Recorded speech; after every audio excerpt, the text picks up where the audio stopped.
यह एक बहू की कहानी जो हर घर की हकीकत होती है। सुबह के 5 बजे थे। घर के आंगन में तुलसी के पास दिया जल रहा था। मीरा ने आंखें खोली और बिना किसी शोर के बिस्तर से उठ गई।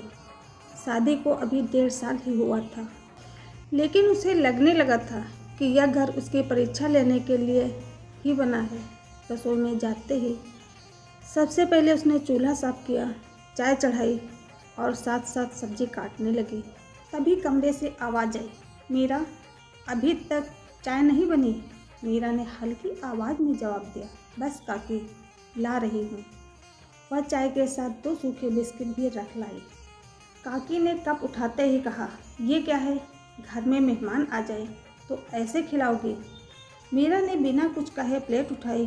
ठीक है काकी, मैं ले जाती हूँ, रहने दे, काकी ने झुंझलाकर कहा। अब रख ही दिया है तो पी लेती हूँ। मीरा ने देखा बिस्किट थोड़ी देर में ख़त्म हो चुके थे। उसने कुछ नहीं कहा, बस मन ही मन मुस्कुरा दी।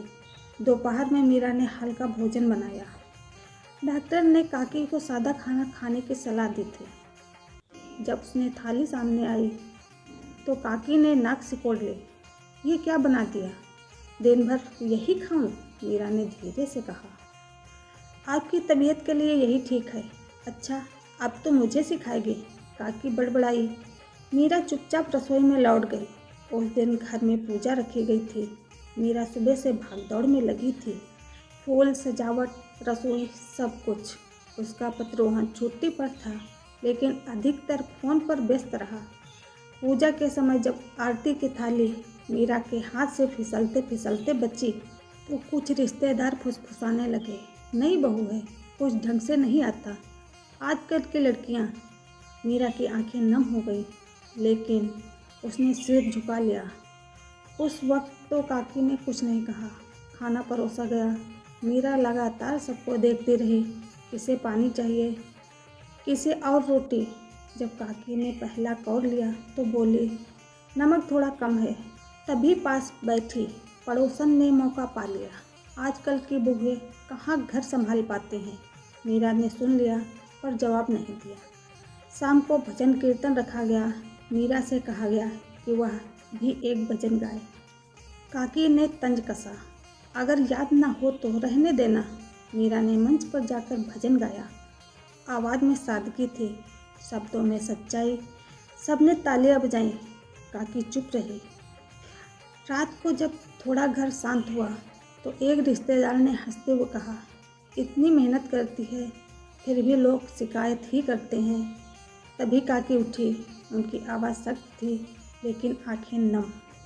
बस करो, बहुत हो गया। सब चुप हो गए। काकी ने आगे कहा, तुम लोगों को क्या लगता है ये लड़की यहाँ आराम करने आई है? सुबह से शाम तक बिना शिकायत काम करती है। कभी ऊंची आवाज़ में ना ही बात की और ना ही जवाब दिया। किसी के पास उत्तर नहीं था।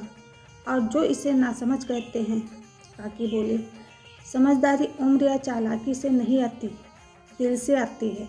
काकी सीधे मीरा के कमरे में गई। मीरा चुपचाप बैठी थी। काकी ने उसके हाथ में थाली रखी, खा ले, दिन भर से कुछ नहीं खाया होगा। मीरा चौंक गई। काकी, आप क्यों? काकी की आवाज़ भर्रा गई, क्योंकि आज समझ आया कि तू बहू नहीं, बेटी बनकर आई है। मीरा की आंखों से आंसू बह निकले। उसने काकी को गले से लगा लिया। काकी ने धीरे से कहा, कुछ रिश्तों में शब्द कड़वे होते हैं पर भावना सच्ची होती है। देर से ही सही, पर मैंने पहचान लिया।